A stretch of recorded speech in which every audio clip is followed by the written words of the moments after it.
안녕하세요. DJ 현희입니다. 오늘의 사연 시작해 보겠습니다. 안녕하세요. 저는 평범한 30대 중반의 여자랍니다.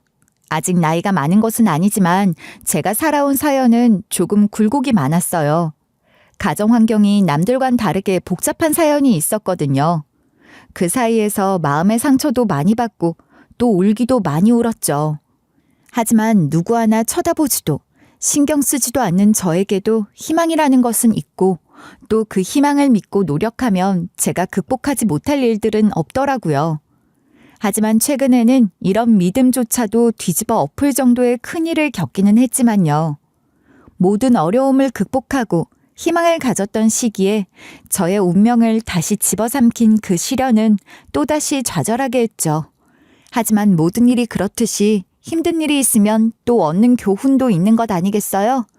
오늘은 저의 이 기막힌 이야기를 해보려고 해요. 저는 어릴 때부터 어머니가 없었어요. 어릴 때는 돌아가셨다고만 생각을 했죠. 저는 할머니 집에서 컸어요. 아버진 늘 돈 벌러 다니느라 바쁘다고만 했어요. 그래서 아주 가끔 한 달에 한 번, 어떨 때는 분기별로 한 번 오는 것에 불과했어요. 점점 크다 보니 알겠더라고요. 아버진 돈 벌러 다니느라 바쁜 게 아니라 그냥 저에게 관심이 없다는 걸 말이죠. 속상한 마음에 투정을 부리면 할머니가 저를 다독여 주셨죠. 우리 강아지 왜 또 속상해서 그래? 응? 아빠가 이번 내 생일에도 또 안 온다고 그랬지. 아빠 미워. 아빠가 돈 버느라 바빠서 그래. 나중에 우리 강아지랑 잘 살려고. 아니야. 다른 친구들은 같이 살아도 좋은 집에서 아빠가 생일날 케이크도 사주는데 아빠는 내가 싫은가 봐. 나 다 알아. 아니야. 우리 강아지 할미가 케이크 사줄게. 응? 그런 생각하지 마. 할머니는 따뜻하고 좋은 분이셨어요. 제가 하자는 건 다 해주셨죠. 그렇다고 할머니 형편이 넉넉한 것도 아니었어요. 아버지는 돈을 벌어 다 어디다 쓰는지 할머니는 저를 키우려고 시장에서 장사도 하셨어요. 물질적으로도 넉넉하지 않고 외롭긴 했지만 그때가 제 유년기에서 마지막으로 평화로웠던 때였어요. 제가 5학년 때 할머니가 돌아가셨어요. 몸이 계속 안 좋긴 했는데 어느 날부터 아침에 못 일어나시더라고요. 저는 아버지 연락처도 몰랐어요. 할머니 수첩 어딨어? 응? 빨리 아빠에게 전화해서 병원 데려가라고 해. 빨리. 우리 강아지, 이 할미 없으면 어쩌지? 그래도 착하게 살아야 해. 알았지? 착하게 살면 다 괜찮아. 그 말을 마지막으로 할머니는 돌아가셨어요. 장례식장에 아버지는 낯선 여자와 웬 애들을 데리고 왔더라고요. 아버지가 저를 보러 올 시간도 없이 바쁘게 벌었던 돈은 저 말고 쓸 곳이 있었던 거죠. 아버지는 이미 재혼을 해서 가정이 있었던 것이죠. 장례식장에서 애들은 악을 쓰고 싸우고 뛰어다니고 그 엄마라는 사람은 신경질만 부리면서 저를 째려보고 고모는 아버지와 고함을 지르면서 싸우더군요. 오빠애는 오빠가 책임져야지. 이제 와서 나보고 무슨 헛소리야. 쟤 키우느라 우리 엄마 고생하다 돌아가셨잖아. 말 조심해. 그리고 나도 애들이 있는데 내가 어떻게 쟤를 키워. 넌 아직 애가 없잖아. 내 새끼 아니잖아. 좋아. 그럼 내가 키울 테니 매달 200씩 주든가. 오빠가 우리 집 재산 다 가져가서 털어먹었으니 그 정도는 줘야지. 이게 진짜 말 다 했어? 그러는 넌 안 가져갔어? 장례식장은 그야말로 난리가 났어요. 거기에 아버지의 아내와 고모의 남편까지 가세해서 그야말로 가족끼리 개판이 났죠. 원인은 바로 저였고요. 장례식이 끝나고 아버지 집으로 갔던 날이 저는 아직도 생각이 나네요. 할머니 집에서 허겁지겁 짐을 챙기는 저를 짜증이 잔뜩 올라온 얼굴로 아버지는 차 뒷좌석에 짐짝처럼 처박았죠. 집으로 도착해서는 또 자기 아내와 대판 말싸움을 벌였고요. 그래도 그 집에서 저는 꽤 잘 버텼어요. 할머니가 착하게 살아야 한다고 했잖아요. 그래서 무조건 말도 잘 듣고 집안일도 잘 도우면 언젠가는 잘 지낼 수 있지 않을까 하는 생각이었죠. 하지만 그건 헛된 희망이었죠. 야, 너 내가 오기 전까지 바닥 청소 해놓으라고 했지? 네, 했어요. 청소기도 돌리고 바닥도 다 닦았어요. 근데 왜 여기 모래가 있어? 얼룩도 있잖아. 정우가 아까 놀이터 다녀와서 제가 잘 씻고 들어오라고 했는데. 닥쳐. 이게 어디 내 귀한 아들 탓을 하고 있어. 다시 닦고 설거지도 해. 빨리 움직여. 아우 진짜 꼴 보기 싫어. 아마 새엄마 입장에서는 제가 미웠을 거예요. 하지만 아무리 그래도 그 어린애에게 그러고 싶었을까요? 볼 때마다 폭언을 하고 집안일을 시키고 저를 밀치고 꼬집고 심지어 저는 밥도 한식탁에서 먹을 수 없었어요. 식구들이 식사를 다 마치고 나면 밥상을 치우면서 남은 밥과 반찬으로 밥을 먹었죠. 그러다 저는 중학생이 되었어요. 중학생이 되면 많은 게 달라지잖아요. 친구들과 놀러도 가고 싶고, 당시 저는 용돈 한 푼 받지 못했고 학원을 다닌 적도 없었어요.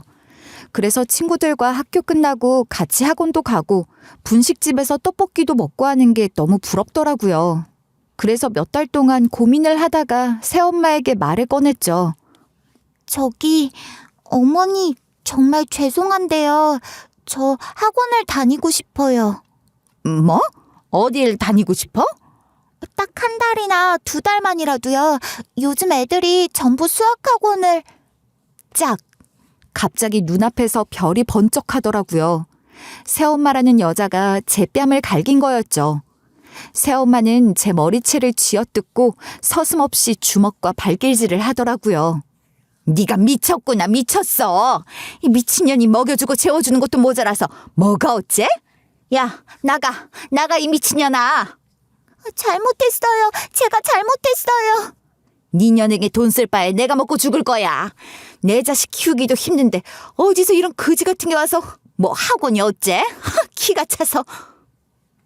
씩씩대던 새엄마 뒤로 낄낄대는 그 여자의 두 자식이 보이더군요.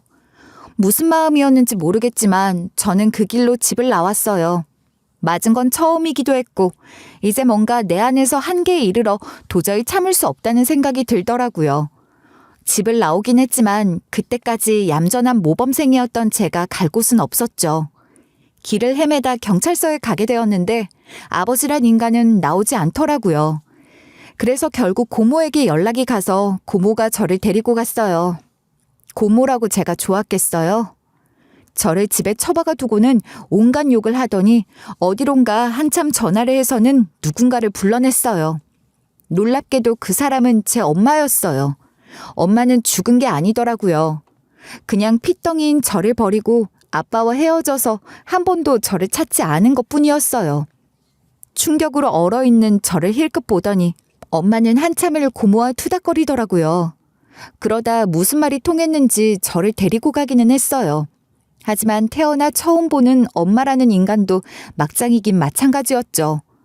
저를 어느 곳에 데려가더니 이러더라고요. 야, 여기가 가출 청소년 받아주는 쉼터래. 이리로 들어가. 여기로요? 야, 나도 결혼해서 남편이랑 자식 다 있어. 내가 어떻게 널 데리고 가니? 그러게 말이나 잘 듣지. 빨리 들어가. 그렇게 저는 쉼터로 가게 되었어요. 엄마도 있고 아빠도 있고 고모도 있었지만 저를 받아줄 사람은 그 어디에도 없었어요. 그래서 저는 엄청나게 방황을 했어요. 그리고 거의 대부분을 쉼터에서 지냈죠. 어찌어찌 중학교는 전학을 반복하며 졸업을 하기는 했지만 고등학교에 올라가자마자 저는 또 가출을 해서 퇴학을 당했어요. 친구들과 놀러를 가고 싶었거든요. 그러다 또 잡혀와 여러 곳을 거쳐 청소년 자립센터라는 곳에 들어가게 되었고요. 거기에는 주말마다 자원봉사를 와서 공부를 가르쳐주는 대학생 언니 오빠들이 있었는데 제가 공부할 마음이 들었겠어요? 당시 저는 공부 시간에 딴짓만 하고 놀러 갈 생각만 하는 전형적인 불량소녀 그 자체였죠. 그러다 한 대학생 오빠가 저를 맡겠다고 했어요. 그리고 이러더라고요. 이거 이 한 권 다 풀어오면 너 가고 싶은데 내가 데려갈게. 진짜죠? 진짜 이거 다 풀어오면 나 여기서 데리고 나갈 거예요? 그래, 너 어디 가고 싶어? 노래방도 가고 PC방도 다 데려갈게. 그곳은 보호자가 있으면 외출이 허락되는 곳이었어요. 하지만 보호자가 없던 저는 한 번도 나갈 수 없었죠. 저는 정말 나가고 싶어서 열심히 공부를 했어요. 사실 나가기만 하면 이딴 대학생은 따돌리고 도망을 가야겠다고 속셈이 있었죠. 오랜만에 공부를 하려니 정말 죽을 것 같았지만 저는 이를 악물고 문제집을 풀어냈어요. 물론 틀린 게 맞은 것보다 훨씬 많았지만 그래도 2주 만에 문제집 한 권을 다 풀어낸 거죠. 그 오빠는 감탄을 하더니 정말 저를 외출로 데리고 나갔어요. 그리고 나가자마자 제 손을 꽉 잡더라고요. 이거 놔요. 왜 손을 잡고 그래? 어디 먼저 갈 곳이 있어서 그래. 야, 배고프지 않냐? 밥 먹고 놀러 가자. 제가 도망갈 속셈이었던 걸 눈치를 챈 건지 어쩐 건지 그 오빠가 데려간 곳은 자기 집이었어요. 그 오빠네 집은 마당 딸린 정원이 있는 2층짜리 으리으리한 부잣집이더라고요. 기가 죽어서 들어갔더니 엄청 인자해 보이시는 분이 거실에서 벌떡 일어나 저를 엄청 반기셨어요. 그 오빠의 어머니였죠. 성아야, 어서 와. 네, 안녕하세요. 말 많이 들었어. 어쩜 이렇게 이쁠까? 그렇게 공부도 열심히 한다며? 얼른 밥 먹자. 그분은 저를 처음 보자마자 이쁘다 해주시고 또 착하다, 잘한다 해주시면서 한아름 상을 차려주셨어요. 저는 그날 그만 밥을 먹다 울고 말았죠. 너무 안락하고 따뜻하고 또 행복했어요. 저도 이런 가정에서 살고 싶다는 마음이 들 정도로요. 그리고 이젠 그만하고 제대로 잘 살아보고 싶기까지 하더라고요. 묵묵히 제가 울면서 밥을 먹는 걸 보던 오빠는 자기가 다니던 대학에 데려가더라고요. 그리고 옷도 사줬어요. 너 옷 좀 학생답게 입고 다녀. 이러면 다 쳐다봐. 자, 이건 검정고시 책이야. 검정고시요? 일단 고졸 검정고시부터 하자. 그 시험 합격하면 그때는 진짜 제대로 놀러 가자. 그날부터 저는 무슨 바람이 들었는지 대학에 가고 싶어졌어요.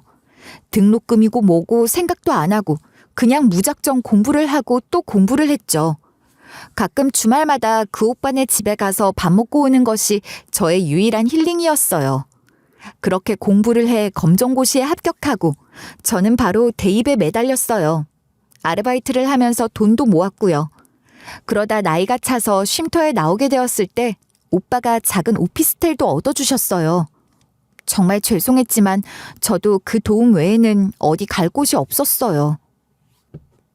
너 성공해서 갚아야 해. 이거 다 내 투자야, 투자. 정말 감사해요. 그리고 진짜 꼭 갚을게요. 나 다음 달에 군대 가. 나 제대할 때까지 내가 다니던 대학 합격증 만들어놔. 알았어? 저는 꼭 그러겠다 약속했어요. 저는 1분 1초도 허투루 쓰지 않고 알바하고 공부하면서 3년 만에 대학에 합격했어요. 당연히 오빠가 다니던 명문대에 말이죠. 그것도 4년 전액 장학생으로요. 합격증을 안고 저는 정말 펑펑 울었어요. 오빠의 어머니도 정말 기특하다 해주셨죠. 무엇보다 그 다음 달에 제대한 오빠 앞에서 합격증을 내밀 수 있어서 정말 자랑스러웠어요.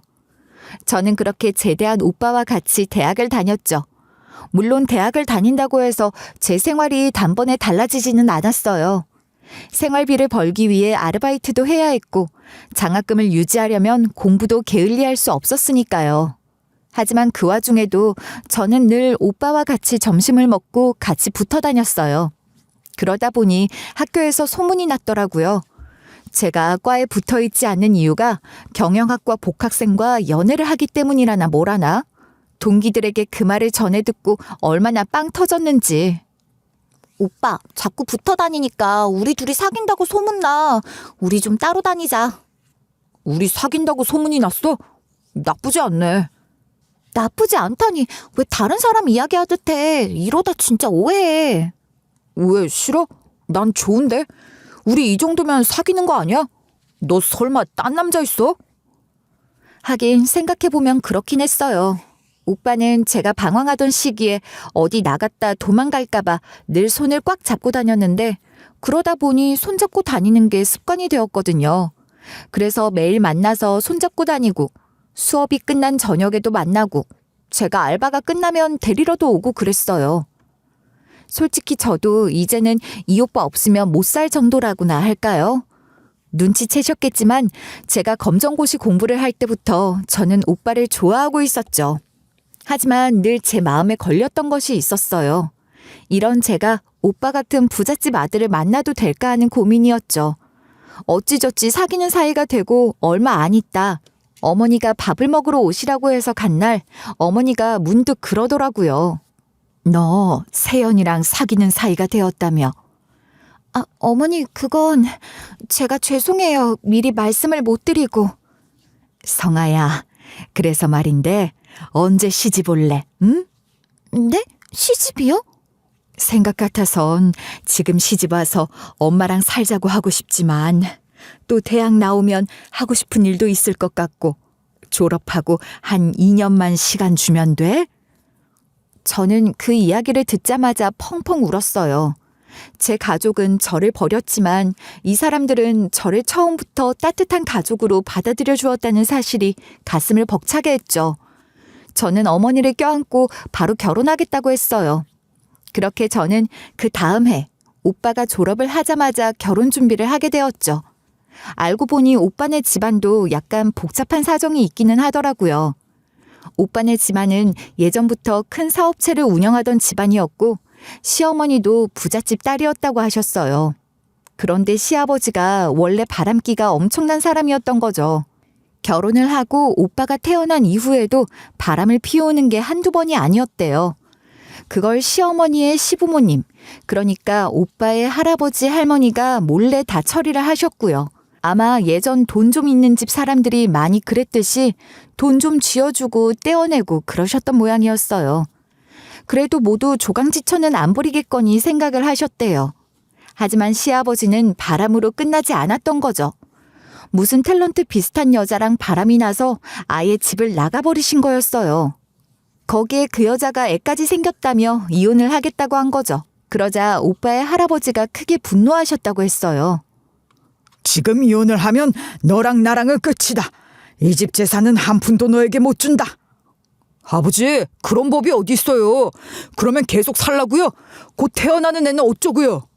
그 아이는 절대 호적에 못 올려. 올리기만 해봐. 아니다. 너를 당장 호적에서 파낼 테니 그리하라. 할아버지는 시아버지와 연을 끊고 재산을 한 푼도 주지 않으셨다고 하시더군요. 그리고 돌아가시기 직전까지 사업체를 운영하시다가 지금은 전문 경영인 체제로 바꾸고 지분을 전부 오빠에게 물려준 상황이고요. 오빠는 나중에 경영에 참여할 생각으로 일을 배우고 있는 중이었어요. 그러다 결혼이 진행이 되자 오빠는 그래도 아버지인데 연락을 해야 하나 고민을 했고요. 시어머니는 달가워하시지는 않았지만 결혼을 앞두고 정 그렇게 마음에 걸리면 연락을 해보라고 허락하셨어요. 그때 말려야 했어요. 저는 결혼을 하든 말든 엄마와 아빠에게 연락을 절대 안 할 생각이었지만 사람 좋고 세상의 밝은 부분만 보고 곱게 자라 곱게만 컸던 시어머니와 오빠는 세상이 얼마나 더럽고 악독한 사람들이 얼마나 많은지 몰랐을 거예요. 하지만 세상의 어둡고 추한 부분과 인간들이 얼마나 더러워질 수 있는지를 알고 있던 저라도 그걸 말렸어야 했는데 오빠는 아무리 그래도 부모님에게 그러는 거 아니라며 저희 부모님은 물론 자신의 아버지에게도 연락을 했어요. 시아버지는 화려한 탤런트 여자와 애 둘을 낳고 잘 살고 있는 중이더라고요. 당장 만나자고 해서는 잔뜩 선물을 사들고 나타났어요. 연락을 해줘서 너무 고맙다, 아들. 내가 정말 미안해. 아니에요. 저 아버지 원망하지 않아요. 내가 그동안 너에게 잘했어야 했는데 진짜 후회한다. 지금이라도 내가 만회를 해볼게. 기회를 다오. 어? 둘은 세상 아름다운 장면을 연출을 하더라고요. 하지만 저는 이상하게 마음이 움직이지도 않고 불편하기만 했어요. 솔직히 그렇게 미안했으면 진작에 나타나 사과를 하고 아들이랑은 연락하며 살았어야 했던 거 아닐까요? 말뿐인 반성과 후회에 저는 기분이 싸했어요. 거기에 오빠를 쳐다보는 그 탤런트인가 뭔가 하는 여자도 마음에 안 들었고요. 본인이 왕년의 탤런트이든 미스 코리아이든 지금은 할머니나 다름없는데 나이에 어울리지 않게 한껏 꾸미고 나와서 도도하게 구는 것도 그렇고 그 자식들도 불편한 자리에 기어코 나와 앉아서는 뚱한 표정으로 있는 것이 뭔가 꿍꿍이가 있어 보인다고 할까요? 하지만 저는 곧 거기 신경 쓸 겨를이 없었어요. 바로 거지 같은 제 식구들 덕분이었죠. 저희 엄마와 아빠, 거기에 고모까지 시간차로 나타나 지들이 서로 나를 키웠다며 연병을 해댔거든요. 목적은 돈이었어요. 내가 진짜 없는 살림에 얘를 4년이나 키웠어. 내가 그래도 해줄 거 다 해줬지. 말은 똑바로 하세요. 3년 2개월이고요. 해줄 거 뭘 해주셨는데요? 학원 보내달랬다가 뺨 때린 이야기 그 여자가 안 하던가요? 말 조심해, 그 여자라니. 그래도 네 새엄마야. 진짜 골 때리네. 고모는 뭐 하신다고 여길 와 앉아 있어요? 그래도 너 경찰서에서 연락 올 때마다 나간 건 나 아니니? 너 과거 은혜도 모르면 안 되는 거야. 그치 오빠? 그렇게 서로 저를 안 키우겠다고 악을 쓰더니 그때만은 둘이 손발이 척척 맞더라고요. 둘은 입을 모아 지금 형편이 어렵고 결혼식에 오려면 그래도 몇백은 있어야 하느니 마느니 주접을 떨었어요. 무슨 낯짝인지 친엄마라는 인간까지 찾아와 돈 이야기를 꺼내는데 진짜 죽고 싶더군요. 오빠와 어머니의 얼굴을 보기에 진짜 부끄럽고 비참했어요. 하지만 오빠와 어머니는 전부 이해한다며 신경 쓰지 말라고 저를 안아주었어요. 그렇게 저는 겨우 결혼을 했죠. 아버지가 신부 입장 어쩌고 나대길래 필요 없다 하고 오빠의 손을 잡고 같이 입장을 했어요. 그렇게 저희는 가족이 되었죠. 결혼식을 마치고 저희는 시어머니가 사는 집에 같이 살게 되었어요. 따로 신혼집을 구하라니까 왜 여기서 같이 산다고 그래? 엄마 신혼집 보러 가자니까 따로 살 거면 결혼을 안 한다잖아요. 어머니, 나는 어머니가 제일 처음 밥 차려줄 때부터 이 집에서 같이 살고 싶었어요. 결혼해서 제일 좋은 게 어머니랑 같이 사는 건데요. 듣는 네 남편 삐진다. 쟤는 너랑 나가 살 거라고 기대하고 있었어. 저는 새로 생긴 이 가족이야말로 저의 진정한 가족, 저의 모든 것이라 생각했어요. 그리고 우리 가족을 지키기 위해서는 도움이 되지 않는 인간들을 정리해야겠다고 생각했죠. 그 인간들은 계속 연락을 해오는 엄마와 아빠였어요. 그래, 결혼하니 그래도 엄마가 그립지? 원래 여자는 결혼하면 친정엄마가 그리운 법이거든. 이거 1,000,000원이에요. 그때 돈 필요하다고 하셨죠? 어쩜 그래도 엄마 마음 안다는 거 딸이라고 하더니 고맙다. 내가 앞으로 잘할게. 앞으로는 없어요. 그동안 잘 키워준 엄마인 척은 여기까지니까 이 돈 들고 가세요. 다시는 연락하지 마시고요. 제 인생에서 엄마라는 건 없으니까. 저는 아빠와 고모도 마찬가지였어요. 대충 돈을 쥐어주고 제발 연락 끊고 살자고 했어요. 나 결혼할 때 돈 한 푼 혼수 하나 한 거 없이 맨몸으로 왔어. 그런데 그런 나에게 뭘 바래? 야, 네가 왜 맨몸이야? 명문대 다니겠다. 나이도 어리겠다. 네 미모가 보통 미모야. 입 좀 다물어 제발. 그 명문대 다 우리 남편이 보내주는 거야. 제발 연락하지 마. 가진 것도 없는데 혹만 달고 있기 싫어. 너 아무리 그래도 너를 키워준 은혜가 있지 어떻게 그래? 부모가 자식 키우는 거는 당연한 거야. 갚아야 할 은혜가 아니라. 고모도 애 낳았다며. 둘 다 나중에 친자식들에게도 이럴 거야? 저는 그렇게 독한 마음을 먹고 그들을 끊어냈어요. 전화번호도 바꾸고 집 근처로는 오지도 못하게 했어요. 나중에는 협박도 했죠.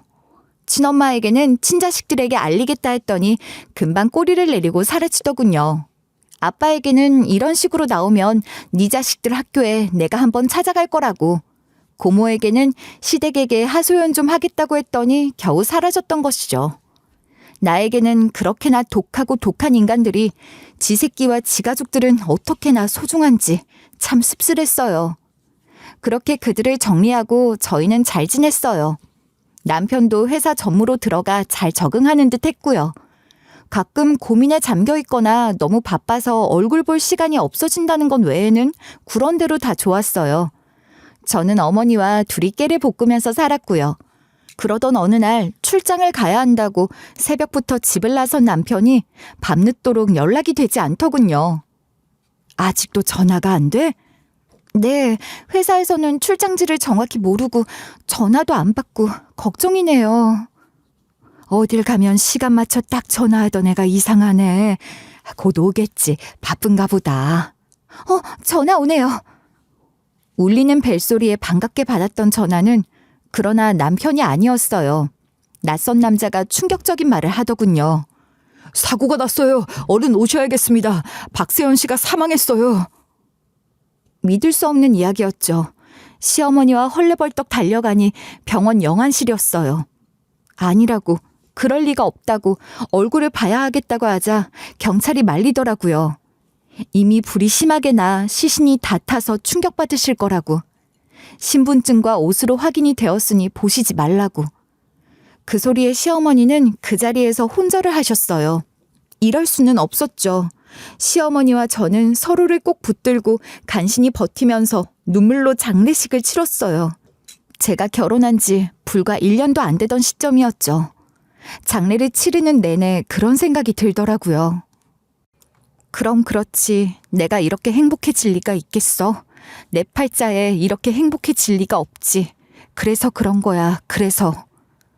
저의 이 절망적인 생각 때문이었는지 제 생각은 현실이 되었어요. 더한 불행이 시작된 거였죠. 장례를 치른 시어머니와 저는 집에서 넋을 놓고 있었어요. 특히 시어머니는 물 한 모금 제대로 넘기시지 못하고 저만 붙잡고 우셨죠. 그러고 있는데 갑자기 집으로 집행관이 들이닥쳤어요. 그 사람들은 허락을 구하지도 않고 우르르 들어오더니 집안 곳곳에 압류딱지를 붙이더라고요. 무슨 일인지 이야기도 해주지 않고요. 그저 남편의 채무가 너무 커서 집을 압류한다고만 하더군요. 다급하게 회사로 연락을 해보니 회사 대표가 청천벽력과도 같은 소리를 했어요. 그간 회사 경영이 어려웠어요. 그래서 돈을 못 끌어서 결국 박 전무 개인으로도 대출을 냈는데 그걸 지금 못 갚고 있어요. 아니, 회사 자금을 왜 개인 대출을 내요? 거기에 아직 입사 1년도 안 되었잖아요. 그래도 오너잖아요. 지분도 다 가지고 계시고 저야 월급 사장이지 권한이 있나요? 지금 회사도 넘어가게 생겼어요. 어떻게 할 도리가 없습니다. 시어머니와 저는 망연자실했어요. 회사 경영에 대해 저는 물론 시어머니도 아는 것이 없었고 뭐가 어떻게 돌아가는지도 몰랐기 때문에 어떻게 할지도 몰랐거든요. 아무리 생각해도 남편이 그렇게 무모하게 일을 벌일 사람이 아니다 싶어 저는 백방으로 뛰어다녔지만 방법이 없었죠. 그야말로 하루아침에 길거리에 내쫓길 판이 되었던 것이죠. 그때 갑자기 시어머니가 쓰러지셨어요. 소위 말하는 중풍이었죠. 극심한 스트레스를 받은 데다가 잠도 못 자고 밥도 못 먹고 있다가 보니 무리가 오셨던 것이었어요. 상황은 심각했죠. 졸지에 말도 못 하시고 몸도 움직일 수 없어서 밥도 떠먹이고 대소변도 다 받아내야만 하는 상황이었어요. 이럴 수도 저럴 수도 없는데 남편 아버지에게 연락이 왔더라고요. 내가 대충 수습했다. 집에서는 나가고 대신 지분을 내게 팔아. 그리고 네 시엄마 지분 양도 서류 받아오고. 지금 무슨 말씀이세요? 너도 네 인생 찾아야 할 거 아니냐. 네 시엄마 양도 서류 받아오면 네 지분 잘 쳐줄게. 그 돈이면 어디 가서 잘 먹고 잘 살 수 있을걸. 그랬죠. 남편이 죽고 저희가 황망해 있는 틈을 타서 시아버지 그 인간은 남편 몫의 지분 상속을 대가로 회사를 먹으려고 계획 중이더라고요.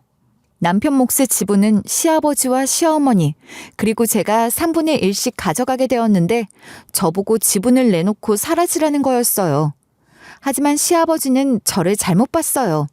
제가 왕년에 한가락하던 불량소녀였지 않겠어요? 저는 알겠다고 그 집으로 찾아갔어요. 그리고 시아버지의 상간녀가 현관문을 여는 순간 달려들어 머리를 쥐어뜯고는 집 안으로 질질 끌고 들어갔죠. 상간녀는 비명을 지르고 시아버지는 벌떡 일어나길래 저는 아예 그 상간녀를 엎어놓고 흠씬 손을 봐주었어요. 가까이 다가오기만 해봐. 그럼 내가 무슨 짓을 할지도 모르니까. 그만. 네가 이러고도 무사할 것 같아. 어디서 행패야. 웃기지 마. 나 이제 이판사판 없어. 난 잃을 것도 없어. 그리고 너 천년 주제 어디 본처 며느리에게 재산 어쩌고 입을 대 입을. 알았으니까 놓고 이야기해 놓고. 내가 네 자식들 앞길 한번 내가 막아봐? 네 딸 결혼 앞두고 있다고 했지? 내가 결혼식장 한번 가줘? 어?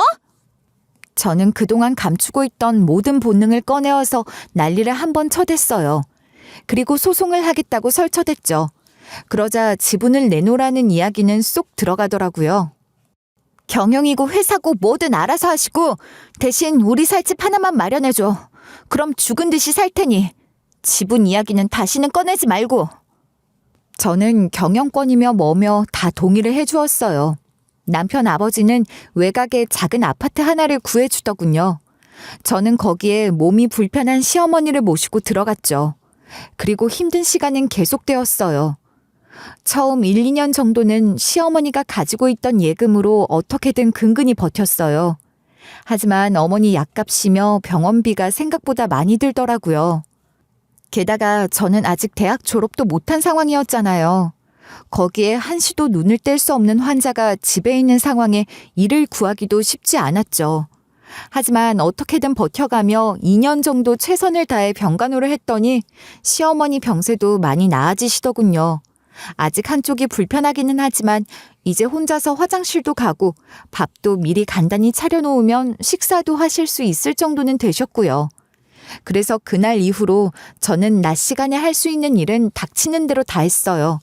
식당 일도 하고 청소 일도 다녔고요. 그러다 저를 좋게 본 분의 소개로 청소 용역 회사에 정직원으로 들어가게 되었어요. 건물 청소 일이었는데 그 일이 시어머니가 잠든 새벽에 나갔다가 오후 정도가 되면 끝나는 일이라 시간이 괜찮았거든요. 월급도 그 정도면 우리 두 식구 먹고 살만했고요. 그렇게 저의 생활은 정신없이 돌아갔어요. 새벽 3시에 일어나 밥을 해서 시어머니가 드실 수 있게 아침과 저녁 찬거리를 간단히 차려놓고 출근을 해 청소 일을 했죠. 그리고 오후에 돌아와 간단히 집안일을 하거나 어머니 병원에 모시고 가서 재활치료를 받기도 하고, 그리고 밤이 되면 다시 동네 고깃집에서 알바를 하는 것이 제 하루였어요. 그러면 빚 안 지고 어머니 재활치료비며 약값도 다 낼 수 있었거든요. 시아버지란 인간은 처음에는 잠잠하더니 나중에는 회사 지분을 달라고 소송을 건다고 압박을 했어요. 저는 끝까지 버텼어요. 돈 받고 판다고 해도 그것들이 돈을 줄지도 의문이었고, 또 이렇게까지 하면서 악착같이 지분을 받아내려고 하는 것도 의심쩍었거든요. 가지고 있어봐야 도움은 안 되겠지만 그래도 그 인간들이 해달라는 대로 해주기 싫더라고요. 거기에는 제 친엄마와 아빠라는 인간들도 한몫을 했어요. 이 사람들이 포섭을 당했는지 저희가 이사한 집으로 찾아와서 지분 넘기라고 난리를 쳐대는데 거기서 정말 꼭지가 돌더라고요. 그래서 저 역시 왕년의 한 가닥을 보여주었죠. 친엄마가 결혼해서 사는 집 앞에 음료수 박스를 들고 찾아가서 엄마, 엄마 외쳤더니 기겁을 하더라고요. 아빠네 집에 가서는 새엄마라는 인간 뺨 싸다구를 날려줬어요. 야, 네 남편에게 전해. 한 번만 더 나 찾아오면 다음 차례는 이 자식들이라고. 뭐가 어째? 너 신고할 거야. 신고해. 그럼 나도 너 아동학대로 신고하지 뭐. 한번 싸워보자.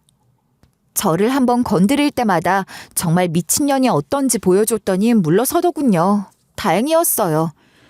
제가 그렇게까지 죽을 각오로 지분을 지킨 건 남편의 말이었어요. 죽기 며칠 전 남편은 한동안 우울해 보이더라고요. 그러다 저를 앉혀놓고 이랬어요. 혹시 나에게 무슨 일이 생겨도 회사 지분은 꼭 가지고 있어야 해. 어머니 지분도. 아무리 힘들고 누가 뭐라고 꼬셔도 절대 다른 사람 주지 말고 가지고 있어. 무슨 지분? 그리고 당신에게 무슨 일이 생긴다니 무슨 말이야? 혹시나 해서 하는 말이야.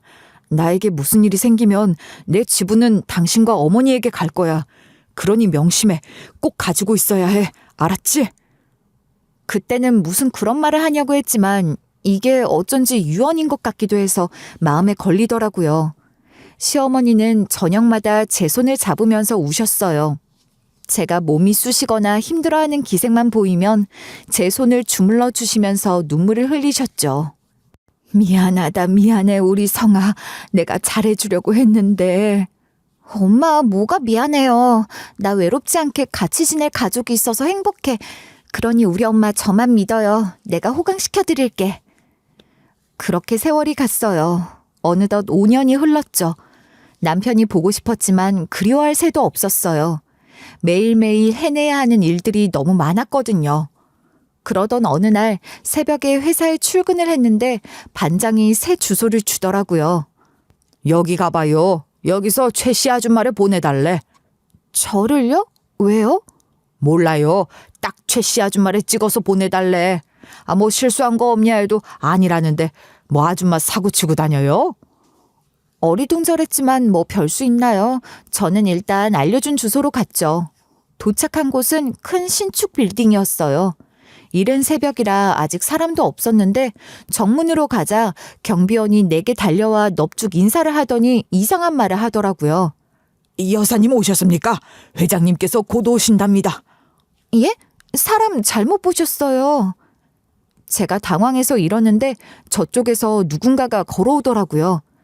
그 사람의 얼굴을 보고 저는 얼어붙었어요. 그 사람은 제 남편이었어요. 5년 전에 죽은 남편. 꿈이 아니었어요. 심지어 남편은 말도 하더군요. 성아야. 저는 마비가 온 사람처럼 아무 말도 할 수 없었고 거기서 한 발자국도 움직일 수 없었어요. 매일매일 그런 생각을 하기는 했어요. 이 모든 게 다 꿈이면 어떨까? 남편이 살아 돌아와 성아야 부르고 내 손을 잡아준다면 어떤 기분일까 하는 생각을요. 꿈에서 남편을 만나고 울면서 깨어난 적도 많았죠. 하지만 그 일이 진짜 현실이 되자 저는 아무 말도 못하고 눈물부터 터지더라고요. 그 사람이 제 손을 잡았는데 정말 남편 손이었어요. 이 사람은 분명 살아있는 사람이었죠. 제가 정신없이 펑펑 울자 그 사람은 황급히 저를 감싸 안고 사무실로 데려갔어요. 사무실은 빌딩 맨 꼭대기층에 있는 회장 사무실이었고요. 너무 하고 싶은 말이 많았지만 우느라 저는 아무 말도 나오지 않았어요. 진정해. 물 좀 마시고. 내가 정말 미안해. 대체 이게 어떻게 된 일이야? 정말 당신이야?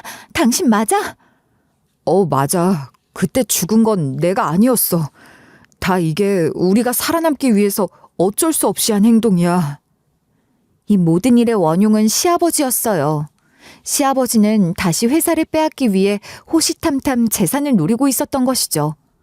집에서 쫓겨나간 뒤 사업을 한답시고 했지만 사업에 손을 대는 족족 망했고 남편의 할아버지 몰래 할머니가 조금씩 챙겨주는 돈으로 겨우겨우 살고 있었는데 할머니도 돌아가시고 나자 살 길이 없어진 거였고요. 그 이후로 할아버지가 살아계실 때는 접근할 엄두도 못 내고 있다가 할아버지도 돌아가시고 이제나 저제나 귀에만 엿보고 있었던 것이었어요. 그러다 결혼을 빌미로 접근을 하게 되었던 거죠. 나중에 알고 보니 회사 대표와 시아버지도 이미 짠 사이였다고 했어요. 회사 일을 하면서 장부가 이상해서 살펴보니 회사 대표가 이미 몇 년 전부터 장부를 조작해 돈을 빼돌리고 있었어. 그게 전부 아버지에게 갔고. 어쩐지 그 대표라는 인간 일이 터졌는데도 무조건 모른다. 자기는 월급 사장이라 아무것도 모른다고만 해서 이상하다고 했어. 나는 대표 취임하고 해임할 생각이었는데 아마 아버지에게 큰 목 챙겨주겠다 약속을 받은 모양이야. 그래서 아버지 대표로 다시 데려오려고 작전을 짠 거지. 남편은 장부를 압수하고 대표를 해임할 계획을 잡자 갑자기 신변의 위협을 느꼈다고 했어요. 차가 달려든 적도 있었고 엘베가 고장나 계단으로 가는데 뒤에서 확 민 적도 있었고 이거 이러다 큰일이 나겠다 싶어서 남편은 사설 탐정을 고용했던 것이죠. 그 탐정이 알아온 사실은 놀라웠어요. 이미 그 인간들이 중국에서 청부업자를 불러왔다는 거였어요. 남편은 그 청부업자들에게 역으로 제안을 했다더군요. 차라리 진짜 나를 죽인 것처럼 꾸며주면 돈을 2배로 주고 아무 일도 없도록 하겠다고 말이죠. 하지만 안 그러면 이 길로 경찰로 찾아가 다 불겠다고 했대요. 사실 그때 신고해도 별다른 증거가 없잖아. 이러다 앞으로 당신까지 위험해질 것 같았어.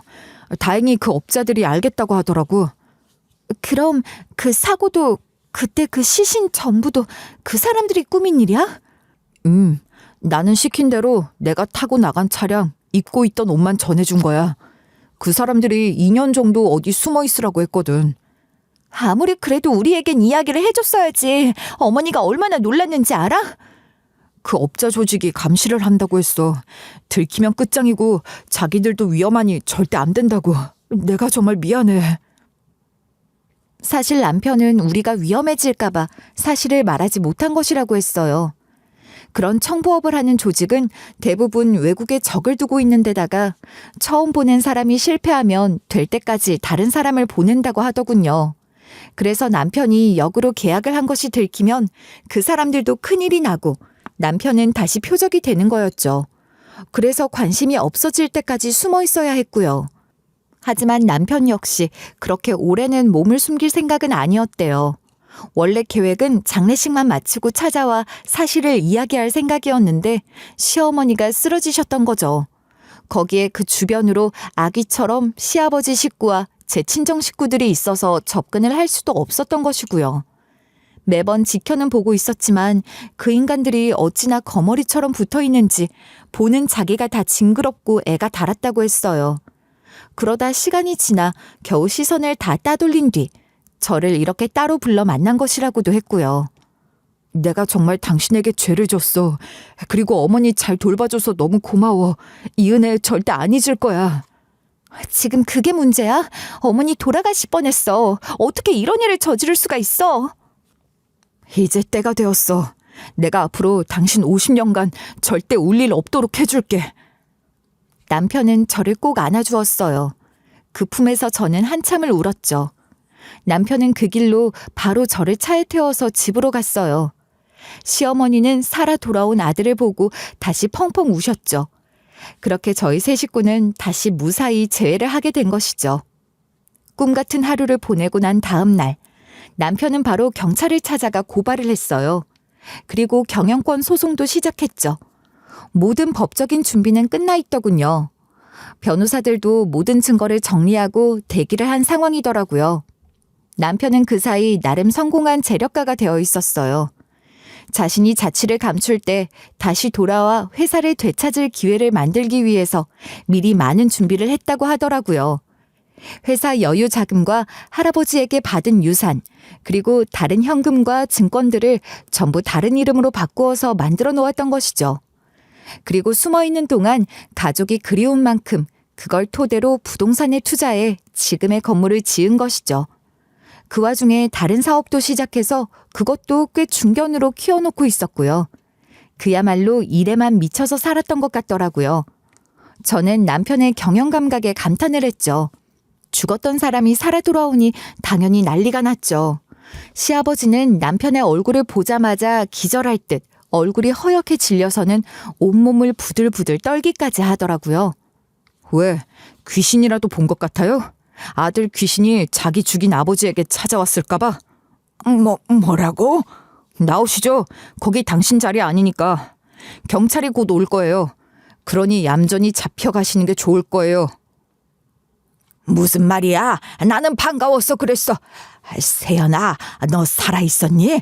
내가 얼마나 너를 그리워했는지 알아? 그런 이야기는 경찰 가서예요. 아, 그리고 당신 자식들도 이 회사에 꽂았다며? 다 데리고 가는 게 좋을 거야. 곧 이사회 열릴 거니까.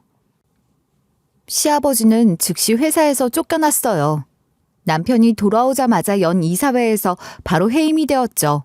지금 중범죄로 수사 대상이기도 했지만 안 그래도 시아버지가 회사를 맡은 뒤부터 경영도 못하고 적자만 늘어서 전부 일을 갈고 있던 중이었대요. 남편은 시아버지에게 사기와 협박 그리고 살인 공모죄까지 걸어서 고발을 했어요. 전 대표도 마찬가지였어요. 그 인간은 시아버지의 지시로 아직도 회사에서 이사직을 차지하고 앉아서 떵떵거리고 잘 살고 있었어요. 얼마나 돈을 받았는지 집도 큰 곳으로 옮기고 차도 외제차를 몰고 다니더군요. 당연히 그 모든 재산은 전부 압류가 되었죠. 형사 고발과 고소를 진행하던 와중에는 충격적인 일도 있었어요. 청부와 관련된 범죄 사건에는 제 친정 식구도 연관이 되어 있었던 것이었죠. 어느 정도 각오는 했지만 소식을 듣고 보니 하늘이 노래지더군요. 정말 아무리 막장 부모라지만 이럴 수는 없다 싶었어요. 정부 조직을 찾아서 직접 연락을 한 건 최성아 씨 아버지셨어요. 모르셨어요? 제가 어떻게 알아요 그걸. 대체 왜 그랬대요? 박세연 씨 아버지가 돈을 줄 테니 알아보라고 했다더군요. 딸이 아빠를 모른 척하고 생활비도 주지 않아 괘씸했대요. 형사님, 저 인간 어릴 때는 할머니에게 버리고 커서는 길에다 내다 버린 인간이에요. 아니, 세상 어느 아빠가 용돈 안 준다고 사위에게 그런 짓을 해요? 그게 끝이 아니죠. 고모와 친엄마까지 전부 연루가 되어 있더군요. 그 인간들이 나중에까지 찾아와 지분을 내놓으라고 악을 쓴 이유도 이상했는데 설명이 되었어요. 시아버지가 그것들에게 지분을 찾아오면 비싸게 사겠다 했던 것이죠. 정말 인간들이 아니었어요. 저는 줄줄이 잡혀온 그 인간들의 면상에다 침을 뱉어주었죠. 내가 인연 끊고 살자 했지만 그래, 이왕 이렇게 된 거 내가 아주 오래오래 인연을 이어줄게. 이제 한이 풀려? 성아야, 이거 다 오해야. 나 좀 살려다오. 여기서 꺼내주기만 하면 다시는 네 근처에 얼씬도 안 할게. 나도 절대 죽을 때까지 아는 척도 안 할게. 난 진짜 몰랐어, 맹세해. 나도야. 나도 그냥 오빠가 따라오면 돈 생긴다고 해서 그런 것일 뿐이야. 너 설마 고모를 감옥에 가게 할 건 아니지? 그치? 당신은 닥쳐. 성아야, 나 그래도 네 친엄마야. 너 낳아준 엄마야. 어? 저는 아무 대꾸도 하지 않고 돌아섰어요. 손톱만큼도 봐줄 생각은 없었죠. 그리고 죄를 지었으면 벌을 받아야 하는 것이 당연한 일이잖아요. 그들은 전부 구속이 되었어요. 저는 엄벌에 처했으면 한다는 탄원서도 손수 작성해서 제출을 했죠. 그리고 그 인간들이 저에게 얼마나 악독하게 굴었는지 아주 상세하게 진술한 진술서도 작성해서 변호사와 판사에게 보냈어요. 변호사는 이런 진술이 그 인간들의 범죄가 얼마나 악독한 것인지를 증명하는데 조금은 도움이 될 것이라 했거든요. 거기에 저희는 그 인간들에게 모두 민사소송도 다 걸었어요. 우리가 잃은 만큼, 우리가 아파했던 만큼 그 전부를 결코 보상받을 수는 없다 해도 그 인간들이 우리의 피눈물로 이룬 것 정도는 빼앗아도 되잖아요. 원래 우리의 것이었으니 그렇게 모든 것들이 차츰 제자리로 돌아갔어요. 남편이 돌아오고 회사는 빠르게 제자리를 잡아갔어요. 남편이 숨어 있으면서 일구었던 회사 역시 합병되어서 더욱 잘 되고 있고요. 저흰 예전에 살던 집을 되찾아서 다시 들어갔어요. 그 집은 남편의 할아버지가 직접 땅을 골라 설계를 해서 공들여 지은 집이었다고 하셨어요. 무엇보다 그 집에서 남편이 태어나 지금까지의 모든 추억들이 있는 곳이라 소중한 집이었죠. 다시 그 집으로 이사를 들어가니 이제야 모든 것이 제자리를 찾았다는 생각이 들더라고요. 무엇보다 가장 좋은 일은 시어머니 역시 빨리 제자리로 돌아오고 있다는 거고요. 아들을 다시 만나서 그런지 하루가 멀다 하고 건강이 빨리 좋아져서 놀랄 정도라니까요. 엄마, 아들이 그렇게 좋아요? 내가 그렇게 정성껏 돌봐도 나아질 생각을 안 하더니 아들 얼굴 보니까 막 힘이 솟아나? 아니야, 너랑 있으니까 더 좋아서 그래. 섭섭해? 섭섭하기는 농담도 못해. 내가 좋아서 그래요. 재활도 이렇게 열심히 하고 식사도 잘하는 거 보니까 좋아서. 이제 나 지팡이만 짚고 혼자 걸어볼랜다. 그리고 앞으로 너랑 행복하게 살 거야. 저는 어머니의 손을 꼭 잡고 제발 이대로만, 꼭 이대로만 행복하게 잘 살자고 약속하고 또 약속했어요. 구속된 인간들은 전부 유죄를 받고 옥살이를 시작했죠. 그동안 남편은 정말 꼼꼼하게도 증거를 다 모아놓았더라고요. 형사님이 이거 우리는 그냥 있던 증거만 받아서 밥상에 숟가락 올린 거 아니냐고 하실 정도였으니까요. 시아버지를 비롯해서 제 친정아빠와 고모 부부, 그리고 친정엄마까지 전부 구속이 되어 중형을 받게 되었어요. 물론 나중에 친정엄마는 끝까지 몰랐다 잡아떼고 증거도 많진 않아서 항소를 하다가 어찌어찌 집행유예가 나오긴 했지만 나머지는 직접 연락한 것이 있어서 잡아뗄 수도 없었죠. 저는 그 인간들 재산도 전부 몰수해서 팔아버렸어요. 친정아빠네 집과 차는 물론 가지고 있던 예금도 전부 압류를 해서 빼앗았죠. 그랬더니 어릴 때 그렇게 저를 괴롭히고 비웃던 그 자식들이 하루는 저를 찾아와 빌더라고요. 지금 저희가 집에서 쫓겨나게 생겼어요. 제발 저희 집에서만이라도 살게 해주세요. 니들 집 압류됐으니까 그렇지. 그래서 압류 풀 돈이라도 가져왔어? 부탁이에요. 어린 시절 같이 지낸 추억을 봐서라도 제발 집만이라도. 추억? 니들은 그게 추억이야? 한참 나이 많은 누나 머리채 휘어잡고 넘어뜨려서 두들겨 패고 밥에 침 뱉으면서 거지라고 놀린 게 그때는 저희가 철이 없었어요. 죄송해요. 제발 좀 살려주세요. 엄마랑 저희 당장 길에 나앉게 생겼다고요. 얘들아, 나도 길에 나 앉아봤는데 노력하면 다 살게 돼. 나는 그때 중학생이었지만 니들은 다 컸잖니? 노력하자, 어? 저는 이 말만 남기고 전부 다 내쫓아버렸죠. 고모 부부도 마찬가지예요. 제가 손해배상 소송을 걸고 재산을 몰수하자 고모는 이혼을 당하고 집에서 쫓겨났다고 하더라고요. 아, 그래봐야 감옥에 있어서 갈 곳은 있겠네요. 사실 그러든가 말든가 저는 신경 쓰지 않았어요. 그 부부가 똑같은 범죄자잖아요. 저와 남편은 시아버지 가족을 갈갈이 찢어주었어요. 정말 생각 같아선 돌이라도 던지던가 분이 풀릴 때까지 두들겨 패고 싶었지만 그럴 수가 없는 게 원통할 뿐이었죠. 거기에 끝까지 무죄를 주장하던 그 자식들이 몰랐다는 건 말이 안 된다 싶더라고요. 그 자식들도 이 회사가 지들 회사가 될 줄 알고 시시덕거리며 출근까지 했던 것들이잖아요. 갑자기 일이 이렇게 돌아가는 걸 보고도 아무것도 몰랐다는 건 믿을 수 없었죠. 저희들은 그 가족 전체를 공범으로 고발했어요. 청부업은 몰랐다 치더라도 회계장부 조작과 회사 공금을 유용하고 근무에 소홀했던 것으로도 얼마든지 고발을 할 수 있었으니까요. 그 아버지의 그 아들이라고 그 큰아들은 그 사이에 회사 돈을 많이도 빼먹었더군요. 기가 차서. 큰아들은 횡령과 배임으로도 구속이 되었어요. 막내 자식은 그래도 염치가 있었는지 회사 돈에 직접적으로 손을 대지는 않아 집행유예로 풀려나긴 했지만 아마 돌아가 봐야 돌아갈 집도 없을 거예요. 이미 집도 저희가 압류를 한 이유였으니까요. 시아버지와 살면서 회사 회장 사무 꿈을 꾸었던 그 탤런트 출신 늙은 여우도 구속되었어요. 참 멍청한 건지 꼼꼼한 건지 그 여자는 매일 일기를 썼는데 거기다 모든 범죄 계획을 자세하게 적어 놓았더라고요. 남편과 자신이 무슨 이야기를 나눴는지 어떤 식으로 해치울 것인지도 말이에요. 그리고 자기 자식들이 어떻게 회사를 차지할 것인지까지도 말이에요. 그게 결국 족쇄가 되었죠. 그 여자 역시 구속되었어요. 어이없게도 법정에서 시아버지는 그 일기장 핑계를 대며 빠져나가려고 했어요. 전부 다 저 여자가 시킨 일이에요. 제가 너무 어리석었고 바보 같아서 저는 시키는 대로 했어요. 뭐라고? 아들이 없어졌으면 좋겠다고 한 사람은 당신이잖아. 그 방법만 알아오면 평생 호강시켜준다고 한 사람도 너잖아. 아니에요. 저는 억울합니다. 역겨웠어요. 아무리 정상적인 부부가 아니라지만 아이를 둘씩이나 낳고 20년 가까이 부부로 살아왔으면서 그 결말은 서로에게 죄를 뒤집어 씌우는 것이니 말이에요. 저희는 더 이상 신경 쓰지 않기로 했죠. 아마 그 둘은 아주 오래오래 감옥에 있어야 할 거예요.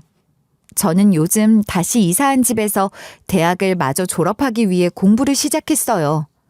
오랜만에 하는 공부라 집중도 되지 않고 요즘은 몸도 너무 피곤해 힘들긴 하지만 그래도 올해가 가기 전에 졸업을 하는 것이 목표죠. 잤어? 더 안 자고 왜 일어나? 안 돼, 공부 더 해야 해. 요즘 왜 이렇게 잠이 쏟아지지? 홀몸이 아니니까 그러지. 공부하지 말고 좀 쉬자, 어? 싫어. 애 태어나기 전에 졸업을 해야지. 애 낳고 나면 학교를 어떻게 다니겠어? 저는 지금 임신 중이에요. 이제 14주 차에 접어들었죠. 다행히 아직까지 입덧은 그리 심하지 않은데 잠이 쏟아지고 몸이 늘어지기만 하네요. 그래도 얼른 아이가 태어나기 전에 마지막 학기를 끝내고 졸업을 할 생각이에요. 몸이 조금 피곤하긴 하지만 그래도 예전에 비하면 이 정도는 아무것도 아니죠. 무엇보다 지금 너무너무 행복하니까요. 너무 행복해서 가끔은 이게 혹시 꿈은 아닌가 하고 불안하기까지 할 정도니까요. 그렇게 불안한 마음이 들 때면 저는 어머니의 품에 가서 잠시 기대곤 해요. 그러면 어머니는 저를 조용히 안아서 토닥여 주시곤 하죠. 그 속에서 잠깐 저를 강아지라고 부르시던 인자한 할머니의 모습도 보고는 하고요. 사람의 인생이라는 것이 늘 평탄하지만은 않겠죠. 굴곡도 많고 때로는 낭떠러지를 만나 떨어지기도 하고요. 보통 사람과 비교하면 저는 낭떠러지를 몇 번이나 구르다가 사막에 던져지기도 하고 간신히 찾았던 오아시스에서 깊은 늪에 빠져 허우적거린 인생일 수도 있어요. 그 어떤 희망은커녕 저는 원래 이렇게 불행하기만 한 팔자인가 보다, 이게 내 운명인가 보다 그런 생각까지도 들더라고요.